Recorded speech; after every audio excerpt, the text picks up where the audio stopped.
Good morning po. Tayo po'y mag-aral ng salita ng Diyos, John chapter 15, verses 7 and 8. Kung nananatili kayo sa akin at nananatili sa inyo ang aking mga salita, hingin ninyong anumang nais ninyo at ibibigay iyon sa inyo.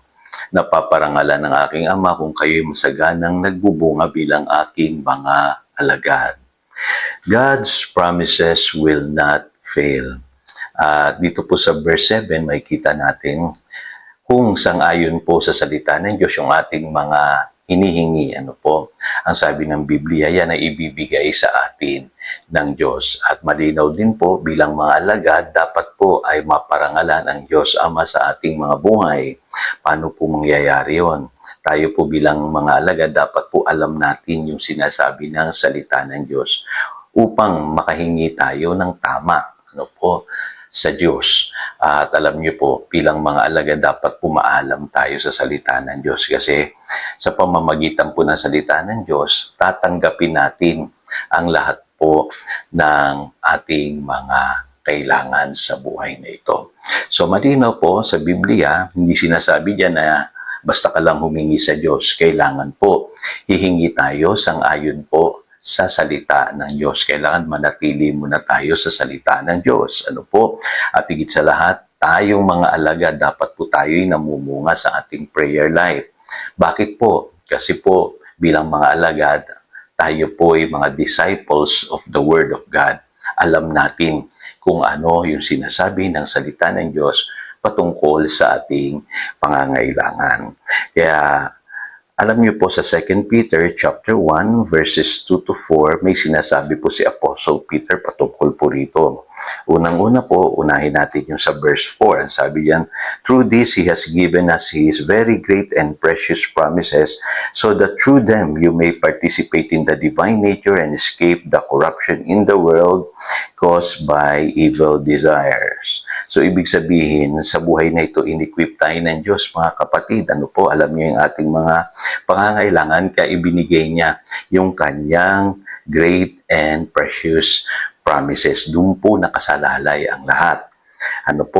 At sa verse 3 naman, ang sabi diyan, His divine power has given us everything we need for life and godliness. Lahat daw po ng kailangan natin sa buhay. For life and godliness. Pero pansinin niyo po, through our knowledge of Him who called us by His own glory and goodness. So nakasalalay na naman doon sa pagkakilala natin sa Diyos na tumawag sa atin upang iparana sa atin yung kanyang kaluwalhatian at yung kanyang kabutihan.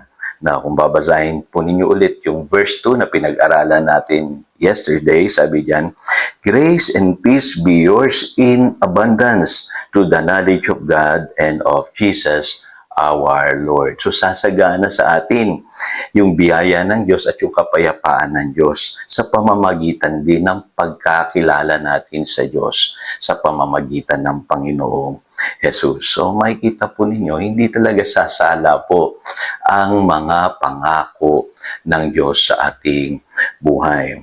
Pangalawang katotohanan, you are designed and destined to be fruitful. So yan po ang sinasabi ng verse 8. Marami kasing mga Kristiyano sasabihin nila, ay pastor, yung fruitfulness depende yan sa kapalaran mo sa buhay. Hindi po, mga kapatid.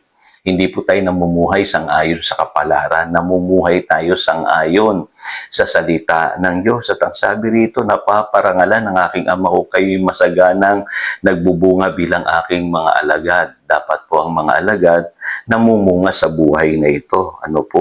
At makikita sa atin yung katotohanan na ang Diyos ay naluluwalhati sa ating buhay. Sa pamamagitan po ng ating fruitfulness.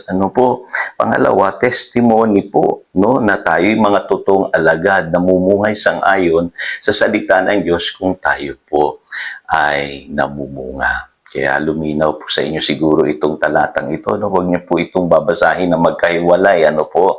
Kailangan lagi pong magkasama yung John 15 verse 7 and 8. Kasi ang totoong namumunga po ay yung mga alagad na nakakaunawa ng mga pangako ng Diyos sa pamamagitan ng salita ng Diyos. Sila po yung tatanggap ng anumang hingin nila mula sa Diyos dahil sila'y nananatili sa salita ng Diyos. So, ang totoong disciple, nag-ooperate po siya sa Word of God, at mahalaga alam natin na everything we need for life and godliness, pinrovide na ng Lord. Malinaw sa atin yon. Walang kulang sa iyo, kapatid. Kumpleto ka na. Sa pamamagitan po ng kapangyarihan ng Diyos, ibinigay na niyang lahat ng iyong kailangan. Pangalawa, tayo'y makakaiwas sa kasamaan na meron sa mundong ito. We can escape the corruption of the world because we are the children of God. Tayo'y mga anak ng Diyos. Ano po, tayo'y partakers of divine nature. Kaya makakaiwas tayo sa kasamaang meron sa mundong ito. Kung ano man yung nangyayari sa mundo, huwag mong problemahin yung kapatid. Anak ka ng Diyos, hindi ka pababayaan ng Diyos. Pangatlo, you are called to experience God's glory and goodness. Ang linaw-linaw po sa mga verses na binasa natin. Tayo po'y tinawag ng Diyos para maranasan natin yung kanyang kaluwalhatian at kabutihan sa buhay na ito, mga kapatid. Lagi niyong tatandaan, hindi lamang sa kabilang buhay. Pangapat, yung masaganang biyaya ng Diyos at kapayapaan. Grace and peace will be yours in abundance. Sabi sa English Bible, in abundance. Pwede mong maranasan yan dahil sa mga pangako ng Diyos. So tayo po'y manalangin. Dakilang Diyos, salamat po sa mga katotohanan ito. Aangkinin namin sa aming buhay ang iyong mga pangako. At alam namin, ang mga pangako mo ay tunay na magaganap sa aming buhay dahil kami iyo pong mga alagad na namumuhay sang-ayon sa iyong salita. Salamat po, Panginoon. Yan po ang aming panalangin. In Jesus' name we pray. Amen. Again, ito si Pastor Jojo, nagpapaalala, pangdaluyan tayo ng pagpapala, manatili tayo sa kanyang salita. Good morning.